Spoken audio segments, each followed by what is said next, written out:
Okay, I think now it's recorded, and now let's continue our discussion on the normal distribution. Okay, so now, last time we saw that, okay, so normal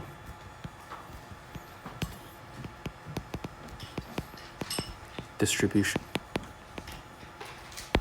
Okay, so last time we defined or provide some introduction about the normal distribution. So we write X following a normal distribution with two parameters, mean mu and the sigma square. Okay, so this is for X that is in the range from negative infinity to positive infinity. So it's used to describe random behavior that can be take any values in the real lines. Okay, and then we also have the mu that is also a scalar or real number, and then sigma square is also a positive real value. So I put a plus at the subscript over there. Okay, and then we also have seen a shape. This is the bell curve.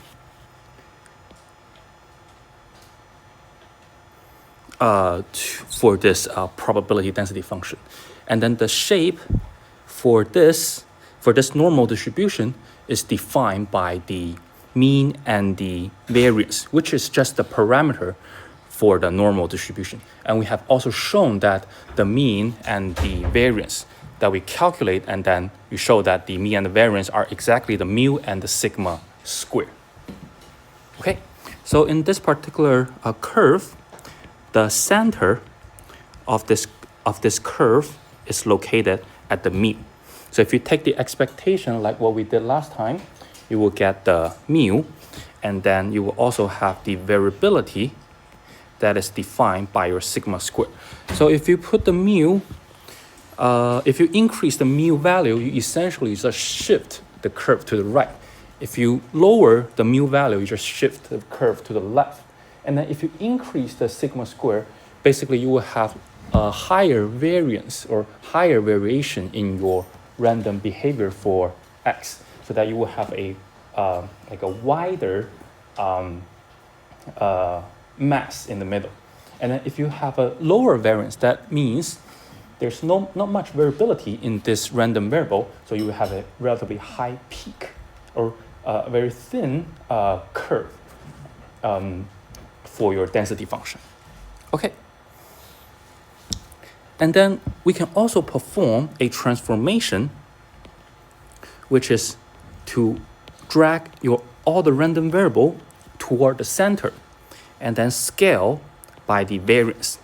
And that will give us a new random variable that also following a normal distribution, because all you are doing is just dragging the random variable first horizontally, so minus mu. It depends on how much you drag your you drag toward the center. The center, if it is a negative number, then you're basically shifting to the right, and if it's a positive number, you're basically shifting things. You're subtracting, so you're shifting to the left. Okay, so you're basically just shifting and then doing scaling. So it does not alternate the random behavior. So it will still follow a normal distribution of a curve that look like this, like just a different scale. Okay, so you're dragging everything to the middle and then scale by a factor. So the curve, the type of the curve still remain. It have different mean and the variance. And last time we mentioned that if you have the X following a normal distribution of mean, mu, and variance sigma square, if you do this transformation, you will end up with a special case called standard normal distribution. The standard normal distribution, when you do the shifting and then scaling, you will have everything that is centered around 0 toward the center. Okay, and then also we'll have a unity for the variance, so that the variance just equal to 1, because you scale your random behavior by a factor of 1 over sigma. Okay, so this is called standard normal. And then the standard normal is very helpful for many analysis and also lots of the calculation, particularly when back in days there's no computer, so people just first transform the thing to a space or to a context that is relatively easy to analyze and then perform the calculation there. So that is one of the purpose for standard normal distribution. And also, like a common last time, even nowadays, many deep neural network, like the variational autoencoder that I talked about last time for image generation, is a use of this transformation that they use in the reverse order. They have the mu plus the sigma z. So if you are able to draw something that is following a standard normal, and then you perform the transformation in the reverse order, then you essentially have a trick. This is called the reparameterization tricks. So if you look at basically all of the variational autoencoder paper, you will see this formula. And this is the key formula that make the deep neural network applicable for training to generate image. Okay, so this is called a reparameterization trick. Okay, so this is the formula that make a deep neural network feasible for training. Yeah.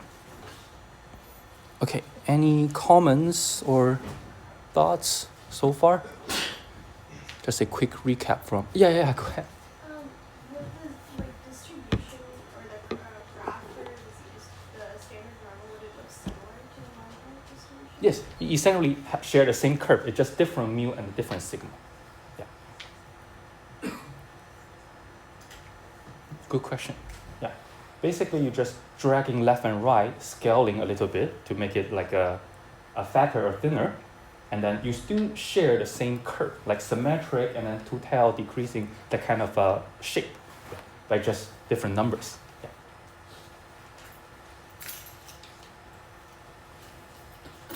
Yeah. Any other questions? Yeah. Which one you said was for the generative AI? Which equation was it? Was that one. X equal to? Yeah. Okay. So what they did is that they are able to sample. Okay, so maybe I can, if this is an interest, then maybe I can comment a little bit because, yeah. So basically, is it okay if I just as a side note, if that's an interest for you guys? Okay, so there's one very powerful image generation model called variational autoencoder. So for any paper that you see nowadays that talk about VAE, you will see a architecture that look like this. So this is called encoder. This is called decoder. Also, ChatGPT is known to be a decoder-only transformer. So yeah, so they claim that they only have the right-hand side. Okay, so that's the architecture for ChatGPT. But for this VAE, we have an encoder and decoder. You will always see a figure like this in any of the paper that talk about variational autoencoder. The idea is that you first have an image, let's say a dog image, you project or transform into a low dimension, let's say RD, okay?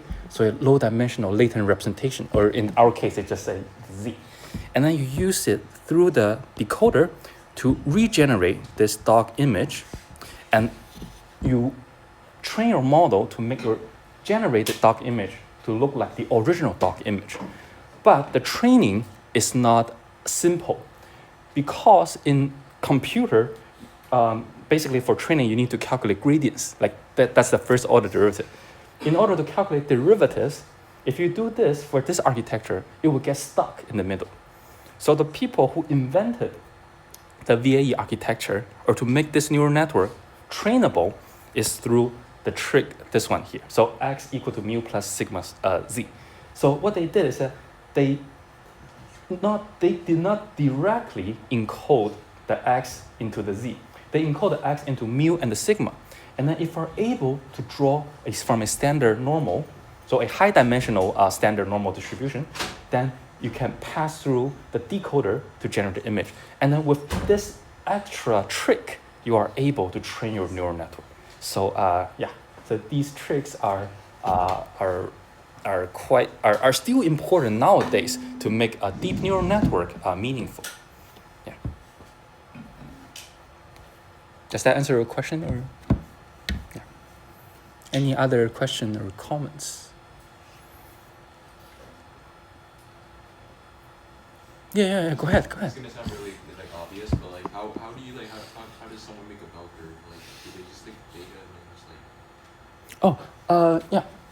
So basically, we haven't talked about anything about data, but we will. I will try to do it today. So later you will see. I will have lots of. I will see. Yeah. So right now, I'm just providing the building blocks for our kind of like building a car.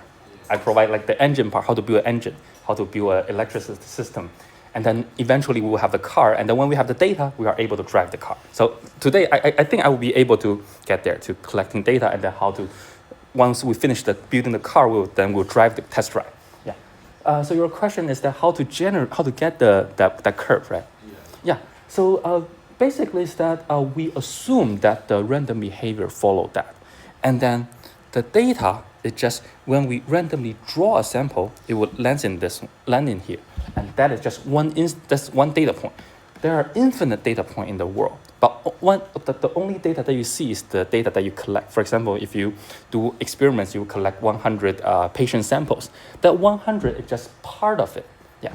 But this is to describe the nature. But the data is only just like part of this observation. So it's not the data that build the curve. It's just that it's more the formula that build the curve. So the density function is the curve, represent the curve. But the data is just 100 points in that real line that follows this behavior. So the bell curve is like just an assumption we make that like we Yes. assume that it would make that thing, and then the Yeah. data would be like what we plot onto it. If you have a data, then it's just one point on the curve. Yeah. Yeah. Yeah. Okay. So this is like what our beliefs make up this curve, or more specifically, the density function. So if you plot the density function with a particular mu and the sigma square, then you will get this curve. Yeah. But the data, there are infinite amount of data. Yeah. And then the data that we collect is just the data that we are able to see. Part of it. Yeah. But it's the curve, it's the function, the formula that define the curve, or what we believe the world behave. Like there are lots of data that are centered around the mu, but less data that are too far away, too extreme. So we believe that's our belief. Yeah. Does that answer your question? Yeah. Yeah, great question, Lisa. Any other question, thoughts, comments, discussion? Yeah. For the x equals mu plus standard deviation times z, if you plug in z, wouldn't it just end up being x equals x? What do you mean? If you plug in the value of above first and If you plug in x into z, no, if you plug in z into never mind. this one? Yeah, if you plug in like the value of z into that equation, wouldn't it just end up being x? Yes, yeah. So the thing is that the z is following with mean 0 and 1. When we plug in the z that follow this kind of random behaviors, and then with that particular transformation, mu plus sigma, you will end up with a new x. But this time the x following this mu and the sigma by design. So based on what the mu and the sigma that you plug in, you will get a new random variable that follow this behavior. Yeah. If you draw a z that follow this behavior, through the transformation, depending on what mu and the sigma that you plug in, you will get something that describes the random behavior that follow these patterns. Yeah. Does that answer your question?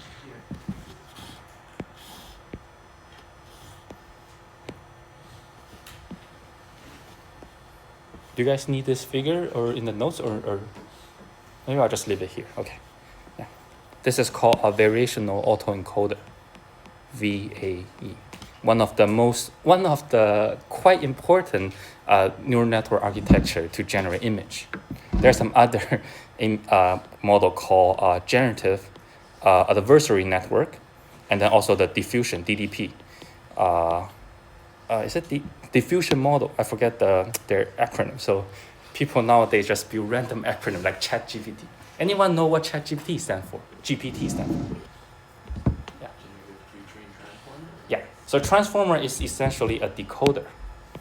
Pre-train is that you need the data from the whole world. Or not the whole world, the data from the internet, like all the text, Wikipedia, that kind of thing. So it's pre-trained. And then generative is just like you want to generate text. You ask a question, that's the input that you give it to the ChatGPT. The output is what the model generate.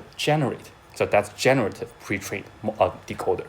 Okay, but if it is not an interest, then feel free to ignore what I just said. Okay, so now let's continue our discussion on the normal distribution. So here I want to talk about, so on Tuesday we talk about mean and the variance. So next, as a convention, we'll talk about moment generating function for the normals. Okay, so here let's start from the moment generating function for the standard normal distribution. Okay, so the moment generating function has a name of capital M, and then we're talking about the random variable for z. Okay, so z is the one that follows standard normal, and this is a function with the input of t. Okay, so what is the definition of a moment generating function that we have been, Expected value e to the tx, right? Yeah. So it's the expected value e to the tx, except that now we call x the z. Okay, so now just not using the letter x instead of just using the letter z. Just to emphasize that that we're talking about standard normal. You can use any letter. It's just a convention. If you look at papers, usually people just use z for standard normal. Okay, so now let's talk about how to develop the moment generating function. Okay, so now we know the definition. The question is just how we solve or to simplify the integral. Okay, so again, just use applying our definitions. So you have e of the tz, okay, and then multiply by the density function f of z, the density function for the standard normal, and then dz. Okay, so that again is also just the definition. Now we are ready to plug in the density function for the standard normal. Okay, e of the tz, and then the standard normal from last time is that it's just a general normal distribution, but you just replace the mu with 0 and then sigma squared with 1. Okay, you will have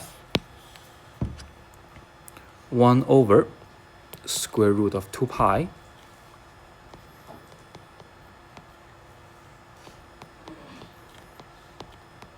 that. Okay, so this is just the density function for the normal, but with mean equal to 0 and then the sigma square equal to 1. You just have two components, 1 over square root of pi, 2 pi, and then the exponential part. Okay, so this is the integral that we are going to solve, and then that will give us the moment generating function for the standard normal. Okay, so now let's see how we can simplify this. So first of all, there are two exponential terms. So you have the e of the a multiplied by e of the b, and that means it's the e of the a plus b. So you have the following.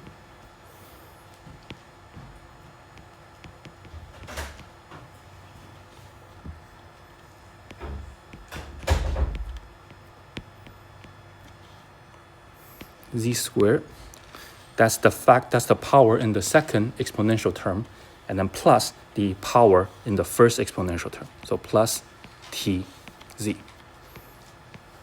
Okay, and then the integral is with respect to z. Now we need to think about how we should work on the exponential term that involve its power involving 2z here. Okay, so one trick we can do here is to complete the square. Okay, that means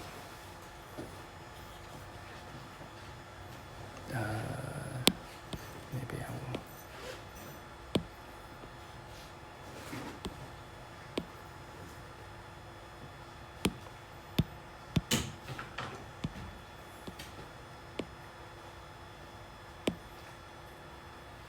Okay, so by completing the square, we will have the following expression.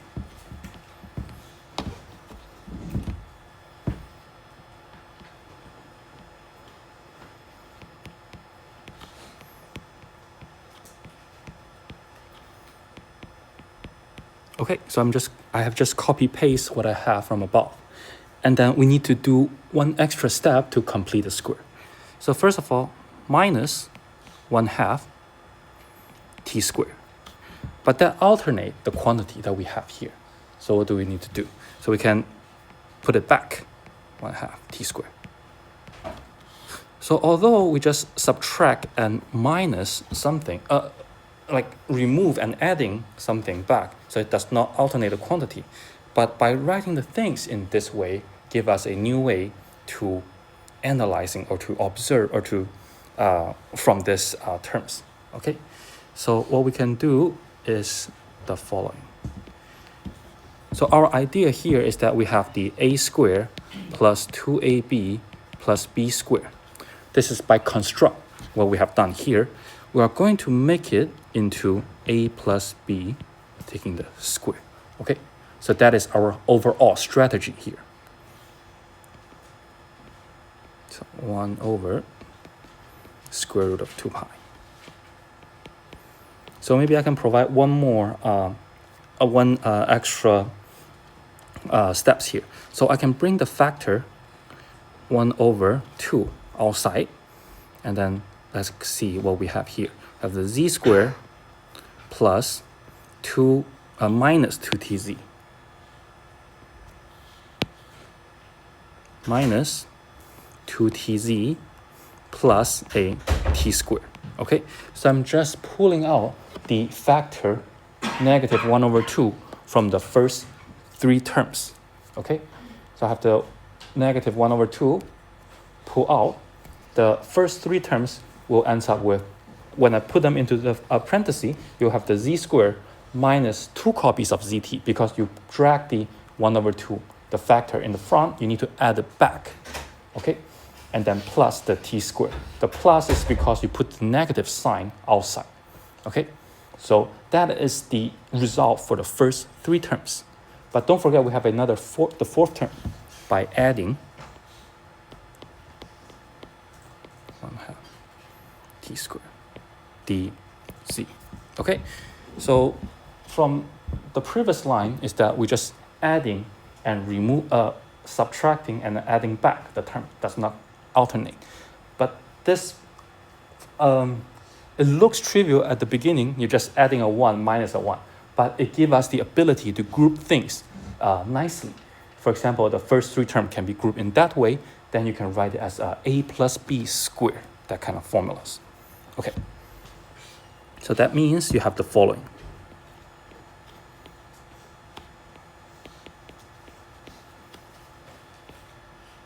Okay, so now let's group the first 3 terms in the following way. So we'll have z minus a t, and then taking the power of 2, and then plus 1 over t squared. So this is the a squared minus 2ab plus b squared. This is the a minus b squared. Okay.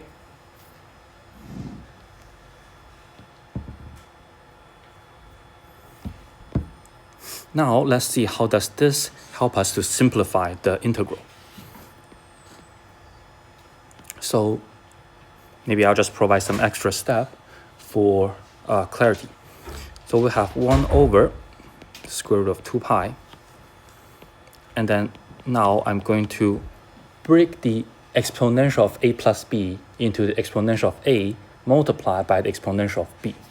Okay, so that means you have the negative 1/2 z minus the t squared, and then multiply by the exponential of 1 over 2 t squared.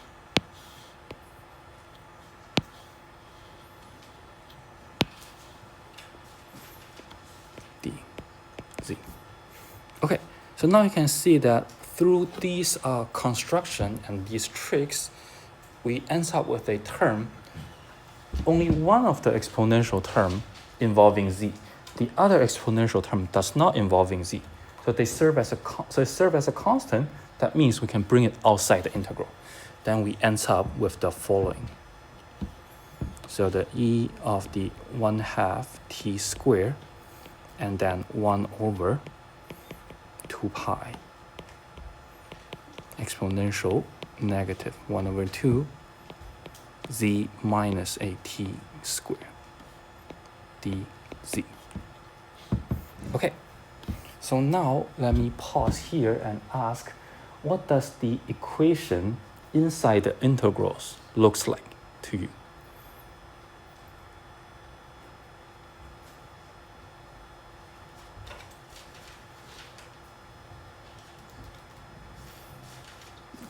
Is it the Taylor density function? For what?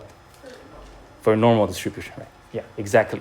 So through the construction, so first of all, the problem is that when we have 2z in the exponential term, it's very difficult to calculate. So we simplify things by construction. Subtracting, adding, completing the square ends up with the third term that does not involving the z, put it outside. We end up with a term that only involving z that looks like this. And then by looking at this, we notice that this is essentially just a density function for the normal distribution. Okay, but now let me also ask another detail. What is the normal the mean and the mean and the variance for this normal density function? So we recognize that is a density function for a normal. Now the question is, what is the mean and the variance for this particular design, for this particular curve? So every function is represented by a curve. What is the, yeah? The mean is t and the variance is 1. Just 1, right? Yeah. So, yeah. So the mean is the t, and then the variance of 1. Okay. So let me just, maybe I can, so this is from your, from the lecture notes on Tuesday. So this is the general normal density function.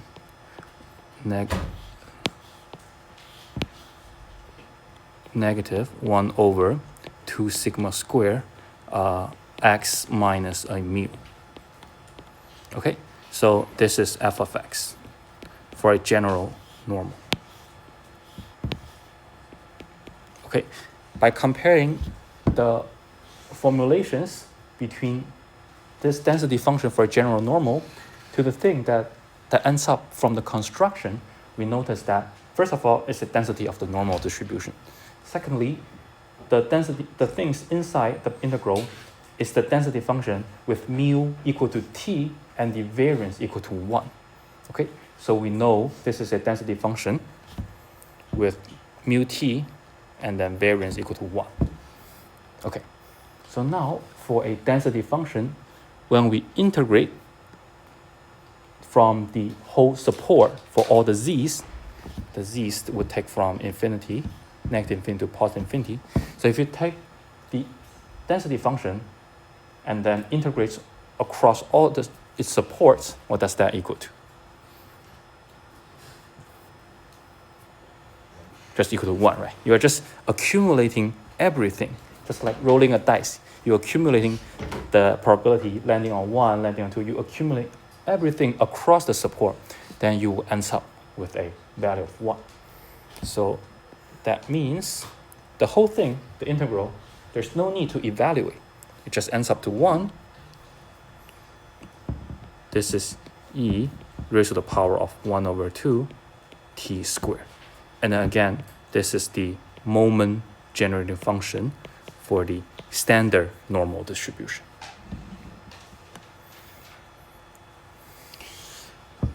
Okay, so any question or comments up to this point? Yes. Why doesn't that evaluate to the square root of 2 pi? Sorry, what? Why doesn't that evaluate to the square root of 2 pi? So let me go back to the lecture from.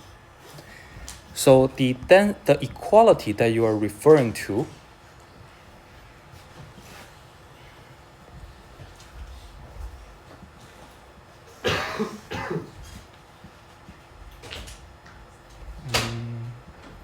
where is it?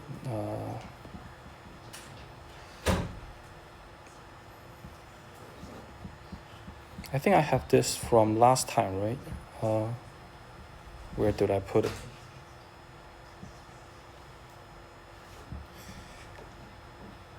Oh, here. Yeah. So the thing is that this integral will evaluate to 1 over 2 pi. It's the integral. Hmm? Yeah. But the thing we have is already have a factor of 1 over 2 pi in the denominator. Yeah. So if in that case, you first bring the 1 over 2 pi outside, the things inside will evaluate into that. Yeah. So the thing that integral that will get you the square root of 2 pi is this particular formula. Yeah. But what we have is different.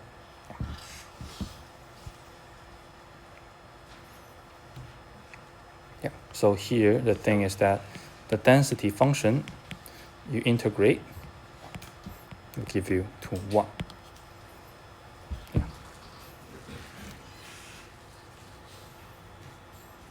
So this is the thing that all the probability, if you sum everything together, you should equal to 1. Yeah, yeah. Could you scroll to the top so I can see like what we started out with? 'Cause I can't. Yeah. Is this okay? Or to Yeah. keep scrolling up? That's all good. Okay, yeah. So we want to calculate the homogeneous function. So that's for the z. And then the first two lines are just a definition. E of the t random variable. In our case, we call it z. We just not call it x anymore. Yeah. And then plug in a density function. That's also from last time. We have the standard normal, and then we perform some tricks. Yeah. So right now, I think I have provided you lots of tricks. So these are some of your toolkits that you can, if in the future you encounter something that maybe some of the tricks are very useful for your calculation. Because back in days, there's no computer, there's no calculator.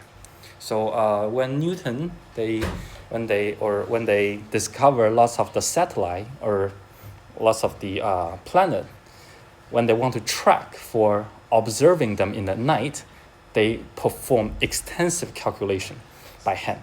So, so instead of a physician, what do you call it? Physician or physicist? Yeah, Newton is more of a mathematician because he invented lots of the tricks, mathematical tricks, to perform the calculation, to facilitate lots of the discovery in the astronomy and also in lots of the other fields. Yeah. So these mathematical tricks are very useful and lending to many things that we use nowadays that kind of like is as a granted, but they all come from lots of building blocks. Yeah. Any other question or comments? Yeah. So where did the TZ come from? Like on the third line after The you TZ. define The TZ coming from the definition, right? where the ego for like the third one? And then just like, Oh, so e of the a is exponential of a. It just, so yeah, it's just whether you write in one line, whether you write as a power. Yeah. just put it in okay. Yeah. So, okay. So what I did here, so this is e of raised to the power of a, e raised to the power of b is equal to e of the a plus b. Yeah, that's the thing I use. Yeah.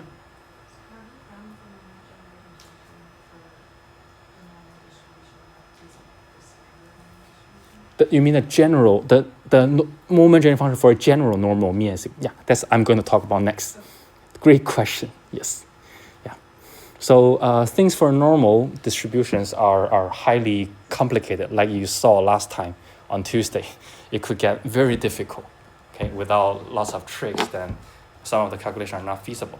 So to get the moment generating function for that, I first started with the moment generating function for this, and later we will see how we can simplify. It will make it easier. Yeah, great question.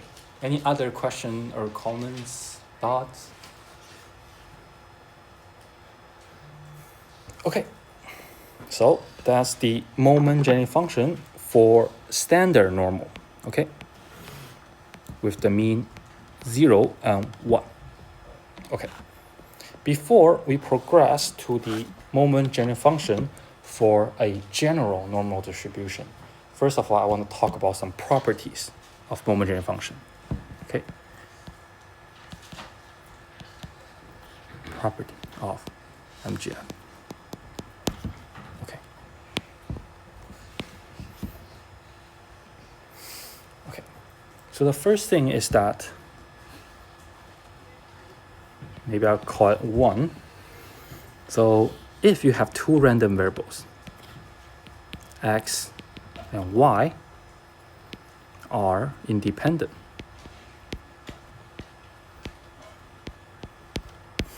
this is like you performing an experiment in two times.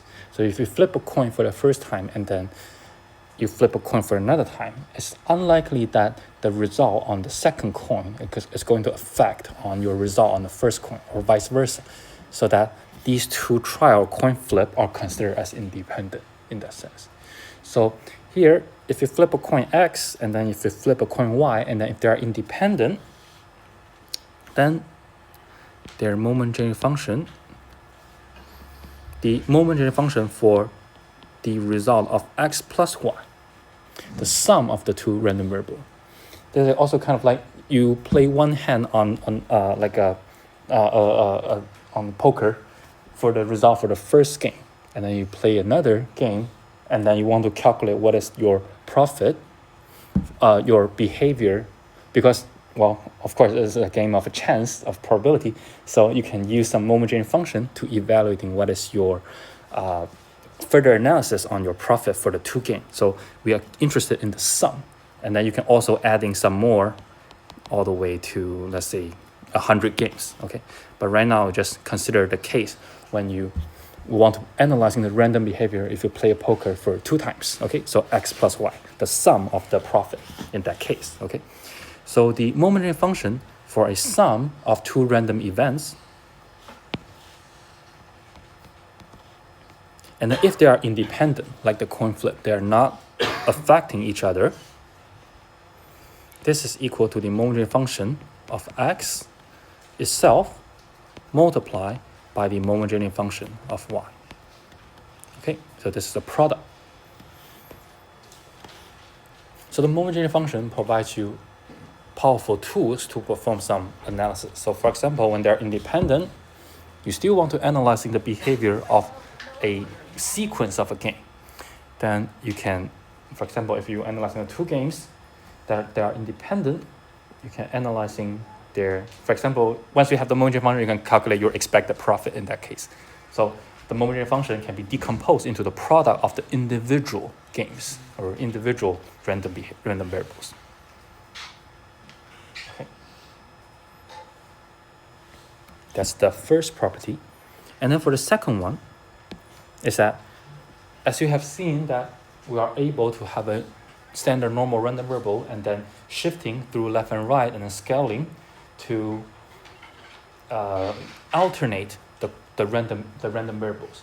So we're also interested if we shift and scale the random behaviors, what does its moment generating function will result?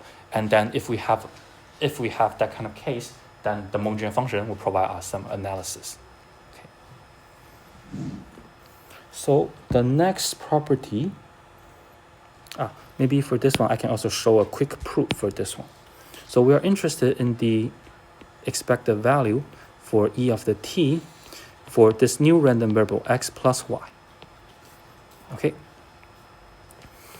And then this is equal to e of the tx multiplied by e of the ty. Okay, so this is the e of the a plus b is equal to e raised to the power of a multiplied by e of the raised to the power of b. Okay.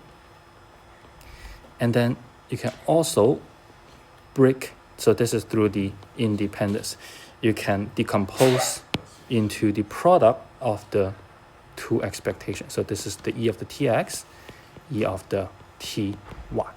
Okay, so this is through the independence. And then you can see that this by definition is the moment generating function for x. This by definition is the moment generating function of y. Okay, so here to here is through the definition of the moment generating function. So just a very simple, quick proof for this one. Okay, so the second property for the moment generating function is that what if we shift the random variable by a magnitude of A.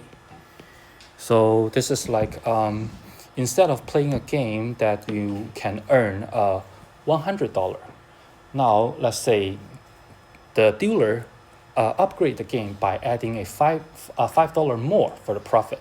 So if all the games having a $5 extra benefit profit, then what does the random behavior or what does the moment generation function looks like? And the moment generation function will help us to define some other analysis. But now let's see what does the moment generation function if you're having the additional extra $5, let's say, and let's see what is the new moment generation function for that random variables. Okay. So this is equal to the E. So again, it's the definition.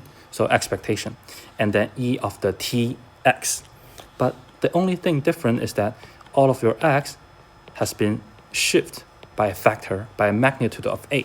So you will have this one as your new x. So you can use that definition and then call this your x star if it is. Maybe this will be helpful. And then you bring the x star on in your definition. And then you replace the x star by x plus the extra term, the x plus A. Then you will have the following. Okay, so again, you can, using the same E of the Tx multiplied by E of the Ta. And then the second term here does not involving the x. It will not be affected by your expectation or that integral. So you can bring E of the Ta in the front. You will have the expectation E of the Tx remain inside the expectation. And then again, by definition, the second term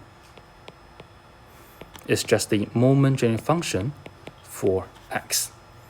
So now you can see that if random events has been updated, let's say if the dealer provides you, if you play the game, it provides you extra $5, then its random behavior or the underlying moment generation function for that random behavior will be alternating in the way that scale by a e raised to the power of Ta, and that A is the factor that, let's say, the dealer update the games, and then that's its own effects on your random behavior. And then if you're interested in your profit of the game, then you need to calculate, for example, the expectation or the risk for that game, calculating the expectation and then the variance. So here A is not a random. No, A is a constant. Thanks. Yeah. It's not. Oh, sorry. And it can't be a variable that's not of stochastic. Then you will end up with the first case. Yeah, great question. I should clarify. A is just a constant, like the $5. That is always like fixed. Yeah. So x and y are random variables that has the underlying things to describe the random behavior, like the density functions. Yeah. So x and y will have its own density function, but A itself is just a like $5 fix. That's it. Yeah. And then we are interested in the moment generation function for that updated game. And then if you're interested in the expected profit or the risk for that updated game, calculating the expectation and the variance, and then perform further analysis from there. Okay. Yeah. So if something has been scaled, if your random behavior all scale or shift by a factor of A, even if it is minus $5, you will also see like E raised to the power of Ta. So it'll be affected by the additional factor for random behaviors. Yeah, thanks for the question. Yeah, they are helpful. Yeah. So A is a constant.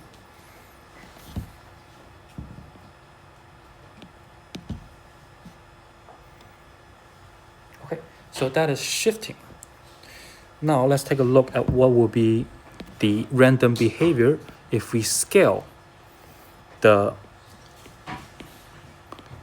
random variable by a factor of B.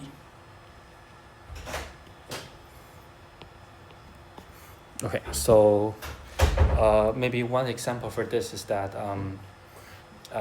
instead of playing the game, now you double your bets, and then the game doubles its profits.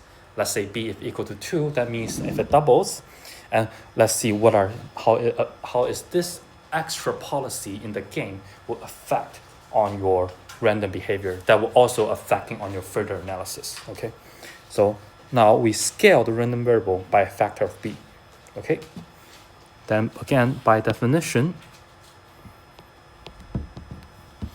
we will have e raised to the power of t multiplied by the random variable. But now the random variable is called bx. Okay. You can also group in another way. That is e of the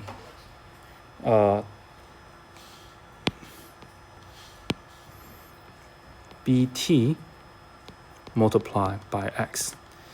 And then this is saying you will still have the homogeneous function for that random variable x, but now your t has been updated to bt. So the way to understand this one is that you can always think that you expanding this function by your Taylor expansion, lots of terms. So all the terms that involving the t now has been updated to involving bt instead of the t. So if you write that as an infinite sum for that Taylor series, then everything involving a t would then become a bt, with bt raised to the power of 2, bt of the 3. So that is the additional factor that is going to affect on the random behavior through the homogeneous function in this way, by multiplying the t by a factor of b. Okay. So later we will comment on some of the usage when we talk about how to get the homogeneous function for the general normal, but we need to know these properties. Okay, so the next two are just a combination of what we have here. So for 4 is that what if we scale the random variable and then shift by a factor of a. Okay, so maybe I can just provide you the final result. Basically just a combination of your property 2 and the property 3. Okay, so that the factor is that e raised to the power of at. So this is coming from the property 2. So you have a factor of e of the ta or at. Maybe I'll just call it ta. And then the homogeneous function, the t part, has been scaled by a factor of b. Okay, so the first term is coming from property 2, the second term is coming from property 3. Okay, and then you can also, if you want, you can also try the proof yourself, and then you will get this part here. Okay, and then the fifth one, I just want to scale the factor slightly different. So if I first offer you like an extra $8 for a game, but then I want to scale or take the like I want to reduce in half for that new policy or that new profit for that game, then its homogeneous function for this new updated random events for this new game will be updated by the following: a over b multiplied by t, and then the homogeneous function for your original case, and then t scaled by a factor of b. Okay, so these are just some application of the property 2 and the property 3. Okay, so yeah, again, if you play the game original, let's say you bet on a table, and then if the dealer offer you some updated policies, extra $5 and then like double it or taking 50% off, then what are some factors that will affect on that random behavior? So it will also affect on when you want to calculate the risk of that new game or the long-term profit for that game, then everything will be adjusted by this one. So again, homogeneous function, you can calculate its expectation and variance. Those are long-term profit or the risk of a even for a stock or for a thing. Yeah. So I think in stocks, you will see more of these for your analysis of a stock portfolios. Okay. Yeah. But these are the tools that offer to you for further analysis. Okay. Any question up to this point?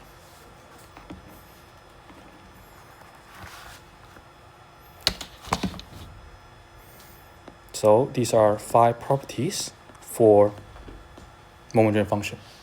Now we are ready to talk about the moment-generating function for general normal. Okay, so what we know is that z follow a normal 0 and 1.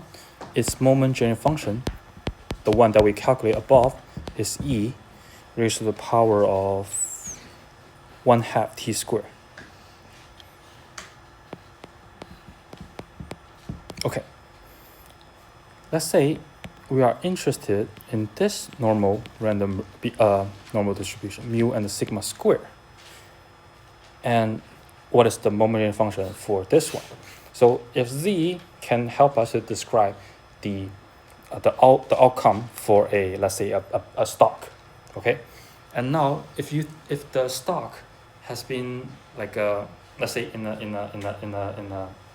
a good in good economics, then you probably have a scaling factor to increase your stock price, and then also some extra dividends that the company pays you. Then you essentially will scale your stock price and also adding some terms. Okay, something like that. And let's see what is the random behavior for that stock in that particular environment. So that will be the case. For example, x is equal to mu plus sigma z. Okay, so you can see that if you know z and then also have its moment-generating function that look like that, your general normal random variable is just scaling a factor as sigma, shifting by mu. Okay, so now we can see that the property that we just talked about can be helpful to calculate the moment-generating function, and then those moment-generating function, like what we did in the before midterm 1, can be helpful for analyzing the stock, the expected profit or the risk for that stock or in that context. Okay, so let's see how we can apply the properties to get the moment-generating function for this one. And the reason is that when you directly calculating this is extremely difficult, like what we did on Tuesday. You need lots of mathematical tricks. But when you have these properties, things are easier. Okay, we are interested in the moment-generating function of x, where x following general mu and sigma squared. We also know that the x can be written as mu, you shift by mu, and then scale by a factor of sigma for your original random variable z. Okay, so now let's see how we can apply the property there. So I think a plus b x. Okay, so we can directly use property 4 to calculate the moment-generating function for that. Okay, so that is saying e raised to the power of ta. In our case, a is the part that has been shifted, so it's we shift by magnitude of mu. So you will have e of the mu t. So here the a is the mu here. Okay, and then the second part from the property 4 is that the moment-generating function for your original random variables x, but the t has been updated to bt. Okay, so you will have the moment-generating function for your original z, but now the t has been updated to bt. Okay, so we know that the moment-generating function for z is e raised to the power of 1/2 t squared. Okay, but the t now will be updated to bt. So that is saying you will have e raised to the power of mu t multiplying by the moment-generating function that we just derived above, 1/2, and then t squared. The t now become the new input in the function. So the input of the function is now bt.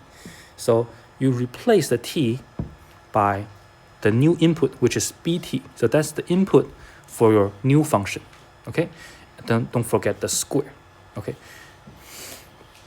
then you will end up with e raised to the power of mu t multiplied by e raised to the power of 1/2 b square t square.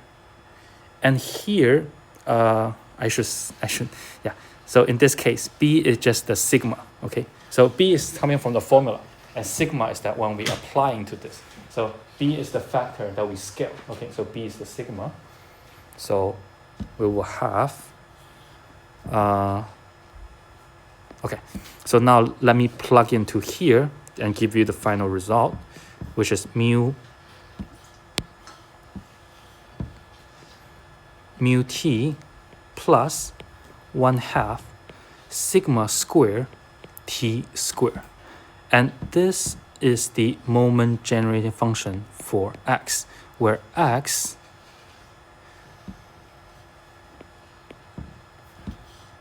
maybe I'll put it where x following the normal mu and the sigma square. Okay, so if you're directly calculating that through a definition, it will be highly complicated. But now with the properties, and then also by scaling and shifting, and through that very infamous reparameterization tricks, applying the property can give you your final moment generating function. Okay, any question or yes, yeah. When you said moment generating function t, which properties? That is just the property 3. So in the property 3, this bt is just a sigma. Or you can directly using the property 4. So mu plus sigma z. And then you can directly plug in the mu as a in here, the sigma b in here, you will get the result. So property 4 and 5 is just an application of property 2 and 3. Yeah, but I'm just grouping the shifting and scaling all together. Yeah. Property 2 is just shifting left and right, and then property 3 is scaling the magnitude. Yeah, 4 and 5 is just all together. Yeah. So that is the moment generating function for a general normal. And then if you bring in mu equal to 0, sigma square equal to 1, you will end up with the standard normal distribution, the moment generating function. Is the value for mx of t shown here the expected value, or is it the variable that we're using? Sorry, can I say that again? Is that the expected value formula, or do we need to put it through an expected value derivation? For what? You want to? For e to the mu t plus 1/2 sigma squared, the final term that you showed. This one here. That's supposed to be within play. Is that the expected value, or are we supposed to find the expected value of that term? So this is the moment generating function for a general normal, for the normal distribution that follow mu and sigma square. And then if you want to find the expected value, there are 2 ways. One is through the definition. That is what we did on Tuesday, right? We do the heavy lift, that's the difficult part. Now you have the moment generating function. You can apply the thing what we did before. First order derivative, t equals 0. So, yeah. So, not that you asked, but let's give it a try. So you can apply that rule to get the expectation. So let's see. So in that case, expectation is equal to the moment generating function for x at t equal to 0. So let's see if that give us mu or not. So on Tuesday, we do the difficult way.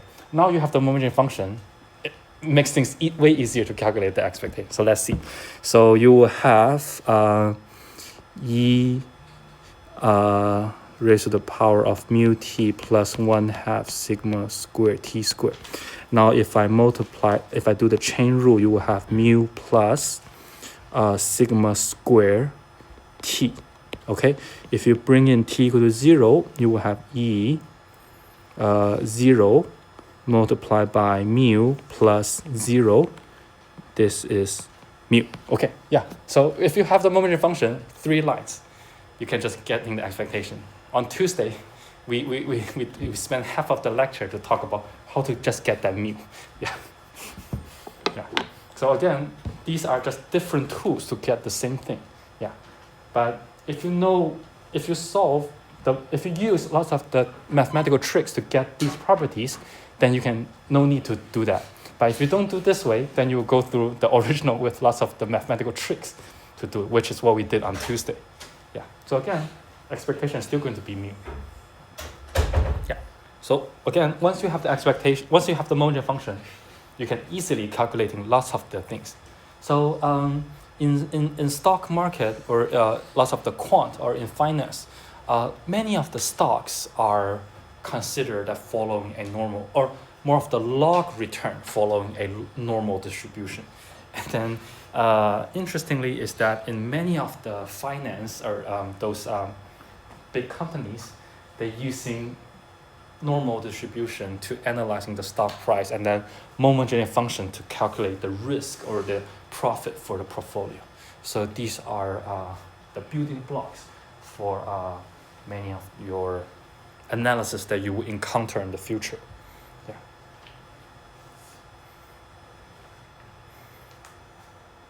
Yeah, because they consider the stock price are drifting randomly, maybe with some momentum, like the market force or something like yeah. So these are the factors, say mu and the sigma square is kind of like the factors that you adding to the market, scaling the market, and then what would be the stock price result in.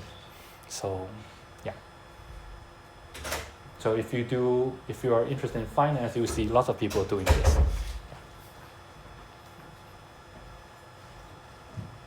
Okay, any question, comments, thoughts?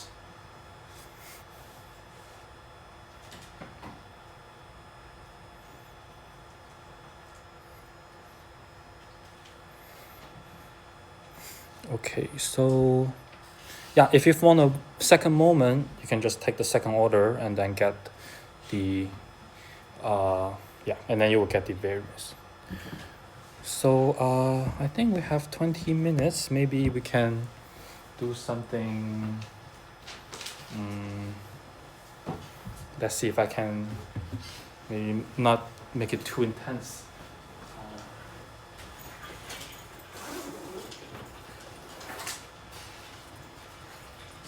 Let's see if I can find a quick example for.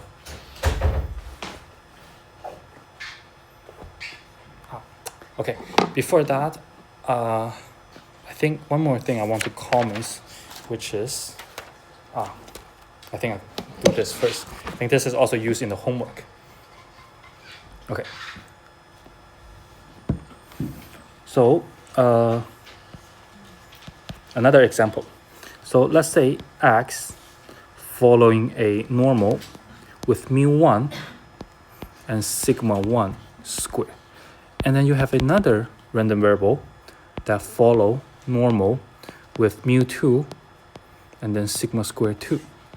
Okay, so now I want to find the MGF of x plus y. Okay, and then there's another implication from the result of this example. Later I will comment in the end. Okay, so and also there's one more thing. They are independent. Okay, so that give us the usage of the property 1. Okay, so now we have our target, which is the momentary function for x plus y. Okay, and then we know that they're independent. That is given in the prompt, so we know. So this is through the property 1. Momentary function of x multiplied by the momentary function of t. Okay, so I'm just using property 1. Now, let's use the momentary function that we derived earlier.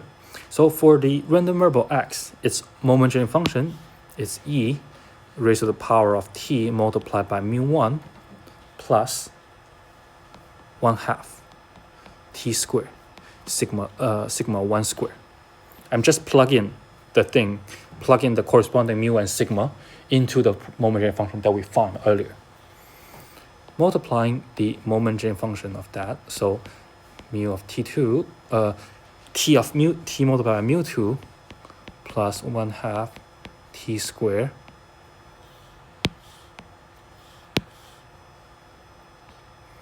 sigma 2 square. Yeah, so you can think of this as like you have a stock X that has this kind of random behavior. You have a stock Y that also have a mean of value of mu2, but also drifting. It has some variability, kind of like the risk of the stock too. Now a company is asking you what is the sum of the stock price, the random behavior when you take the sum of the two stocks in the market, then if they will ask you for like the long-term profit or the risk of this particular stock portfolio that consists of two stocks, then moment gain function will be your tools for that. Okay, so now by using the property 1, they're independent, that's just a product. Individual component, we know the normal, so we just bring in the terms, mu1 sigma 1, mu2 sigma 2. Now group things together. So E of the A multiplied by E of B is E of the A plus B. Okay, so you have E raised to the power of T mu1 plus T mu2 plus 1/2 T square sigma 1 square plus 1/2 T square sigma 2 square. Yeah, and also just a notational thing. If you think the power is too small, you can always use this one, A plus B, like a computer code. Yeah, so up to your choice. So yeah, here just E of the A plus B. If you think the thing that's too small or difficult to visualize or to see on your notes, you can also use like the parentheses, make it in the same line. Okay, but they are just the same thing. Okay, now let's group things slightly different. Mu1 plus mu2 T plus 1/2 T square sigma 1 square plus sigma 2 square. Okay, so that is the moment gain function for the sum of that two stocks. So if you have stock at 100 but with some variability over the days, and also stock Y like around 200 but with some variability over the days, now I'm asking you what is the variability. I mean, you can get the variability through like calculating variance, but the moment gain function will provide it too. So now I'm asking you the moment gain function for the sum of the two stocks, and this is the moment gain function. Using the derivative, first order, second order derivative, you can get the long-term expected returns and then the variance of that. Okay. So now the thing I want to comment that is also a theorem that I want to mention is that when looking at this particular formula, does it looks very similar to something that we have seen today?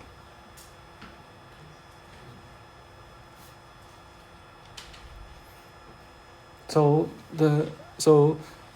my question will be, does the formula that we get in the end, is it similar or resemble to the moment gain function of a normal distribution?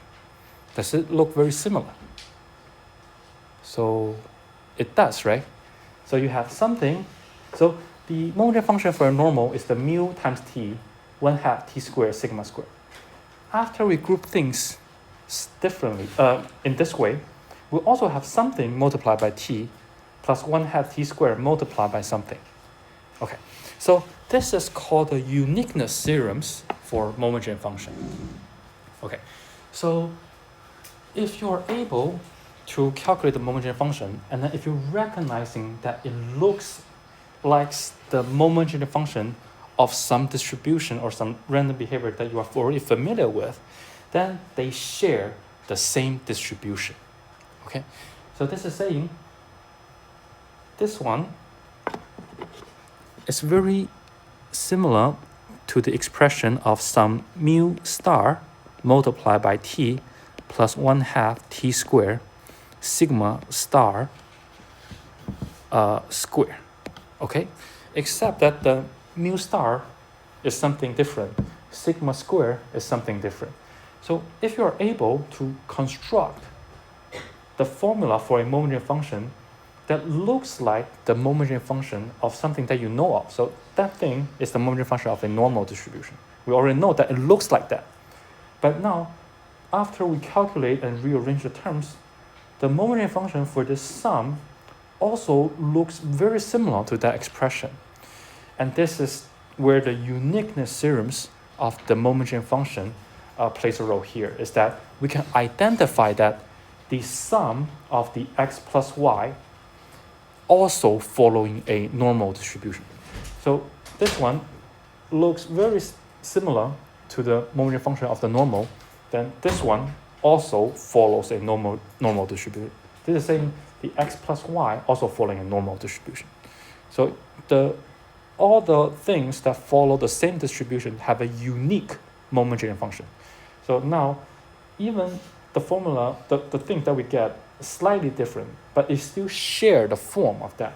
We can immediately identify that even if you're just grouping two random variables, this new thing, if you call it z equal to x plus y, this new z also follows a normal distribution, except that the normal distribution is slightly different. So now, by reading out the mu star by mu1 plus mu2, sigma star by sigma 1 plus sigma 2, sigma 1 squared plus sigma 2 squared, this is saying your new random variable x plus y, the sum of the two profit, also following a normal. Okay, the identification of this normal here is through the uniqueness there. I forget how to spell that, but yeah, okay, yeah. But the only thing is that your mean value are slightly different. So you will have sigma 1 squared plus sigma 2 squared. So if you can, after your calculation, rearrange the terms, the form, if it is similar to the form that of some known distribution, then you can immediately identify or claim that your x plus y following the same distribution that you already know of. But this is not the case for other distributions. So only when you can identify the form that they are the same, then you can claim that this is normal distribution. And also in practice, claiming what the new distribution is very difficult. So if you are able to do this, in this example, we just identify the formula for the new Momentary function, then we can claim this is a normal distribution. But in practice, this is very difficult.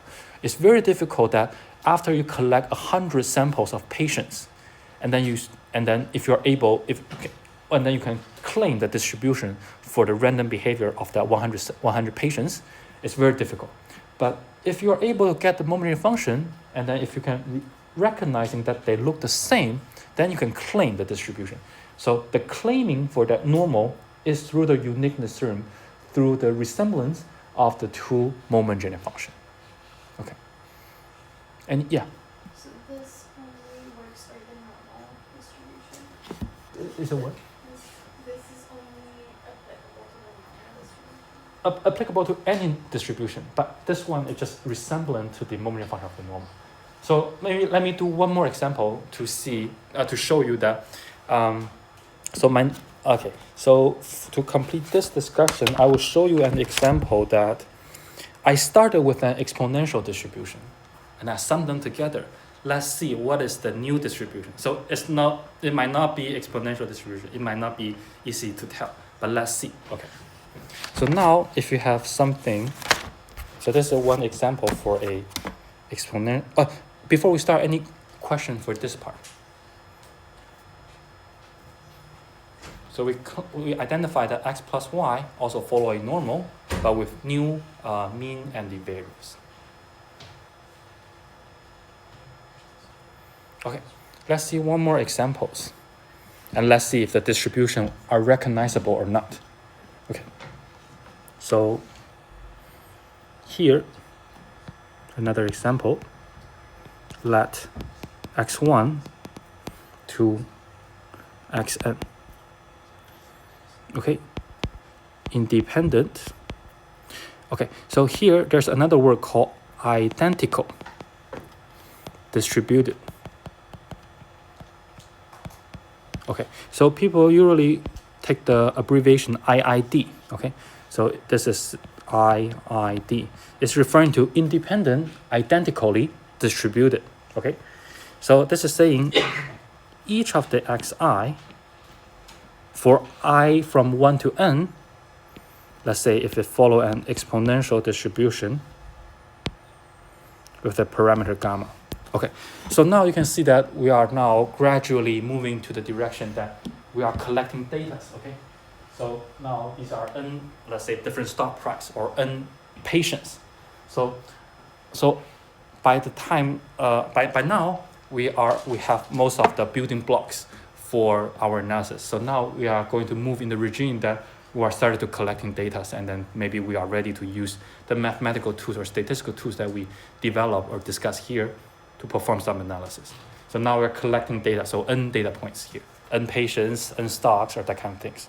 Okay, but now let's focusing on our discussion on the moment function, and also answering your question for the identification of the new. So now everything starts from exponential distribution. Let's see if the sum of them is, what distribution is that? Let's see if it's still following exponential or follow something else. That is our goal. Okay. So my question will be explicitly find the distribution x1 plus x2 plus xn. Okay. So now if you assume that each of the stock following a exponential distribution, then one question could be, what is the distribution for the sum of these n stocks? Once you know the distribution, you can calculate the expected value, you can calculate the variance, that is the long-term profit, that is the risk of that stock portfolio. But now let's focusing on the distribution of this sum. And those things are just, once you know the distribution, you can calculate them easily. Okay, so now find the distribution starting with the moment function. x1 plus x2 plus all the way to xn. By property 1, independent, this is the moment function for x1 multiplied by the moment function of x2 multiply all the way to the moment function of xn. This is just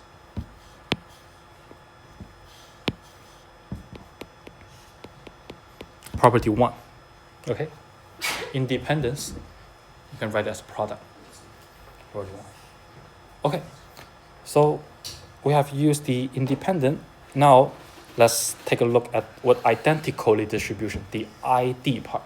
So this is the second identically distributed, the second ID part.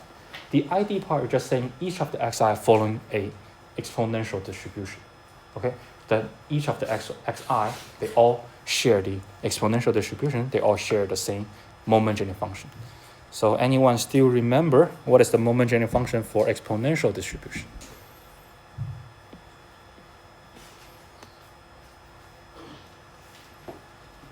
So if you look at the notes from before, you will have the following: 1 over t, 1 minus t over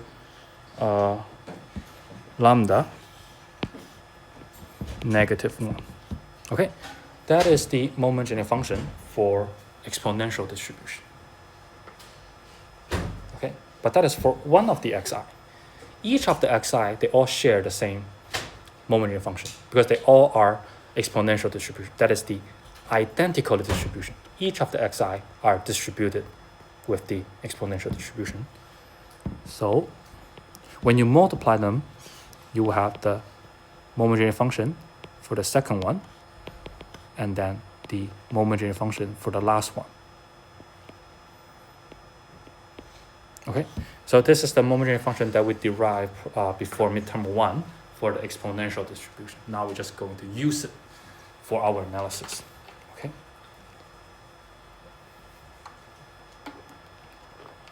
So here we are essentially having the product of n terms of n identical terms, right? You will have 1 minus t over lambda raised to the power of -1, but we have n copies of them, so we can raise to the power of n times. So this is like 5 multiplied by 5 multiplied by 5 multiplied by 5. You have 4 copies. This is equal to 5 raised to the power of 4. So here we have n copies of them. It's just the same thing, the 5 multiply, raised to the power of 4, raised to the power of n times. So this is the first copy, the second one, you have the third one all the way to the nth copy. Okay, so 5, let's say term 5, multiply 4 times, it's 5 raised to the power of 4. This thing multiplied by n times, because you have n patients or n stocks, you need to multiply by n times. So you will have this thing raised to the power of n. And then if you simplify, you will have, let me just write it as a fraction, raised to the power of -n. Okay, so that is the resulting momentary function for these n random variable, n stocks or n patients, that kind of things. Okay, so now I'm asking, or now let's take a look at this momentary function. Does it look like something that we are familiar with? We have seen before, but does it looks like something, some other momentary function we have seen before? So if you have a list of your cheat sheet from your density function, the momentary function, those kind of things, if you take a look, what is the closest momentary function that this is similar to? Yes, it's a gamma, right? Yeah. So the sum of an exponential distribution is now a gamma distribution. Okay. So this is saying x1 plus x2. So when you're collecting data points, you want to perform some analysis to identify distribution. This is the gamma distribution. Because the momentary function resembles the momentary function for a gamma distribution. Okay, so that's the first step, identifying what this new distribution is. Okay, the second step is what is the parameter. So now, can you show me, or can you tell me what is the momentary function for the gamma first? 1 minus beta t to the power of Negative alpha, right? So now we just need to read what is the new beta, what is the alpha, right? So what is the new beta here? So the momentary function for gamma that you have on your cheat sheet, 1 minus beta t negative alpha. This is for x following a gamma distribution of alpha and beta. Okay, so the sum of the exponential having the momentary function of this form, we identify that this is a gamma distribution. Okay, so now by reading what is the new beta, what is the new alpha, so we can complete our story here. So what is the new alpha here? N, right? What is the new beta here? 1 over lambda. Okay, so this is an example when we started everything from an exponential distribution. If you believe your patient, some vitals of your patients, n of them, each of them follow an exponential distribution, and then you want to measure their sum of their behavior, or even later you can take the average, okay? Then now we identify the new distribution of the sum for those, the measurement that you collect for these 100 stocks or 100 patients following a gamma distribution. And then you need to read what is the new alpha and beta. The new alpha is n, the beta is 1 over lambda. So the identification of this gamma, again, through the uniqueness theorem. So the momentary function is useful in many ways to identify distribution, and then you can, if you know this, you can easily calculate the expected, the values and then the variance. For example, in the normal case, it took us a whole lecture to derive that. But once you know the momentary function, you just need 3 lines to finish it right away. Yeah. So for analysis, you are able to do that. Maybe I'll just pause here, and then I think you have all the material to finish the homework.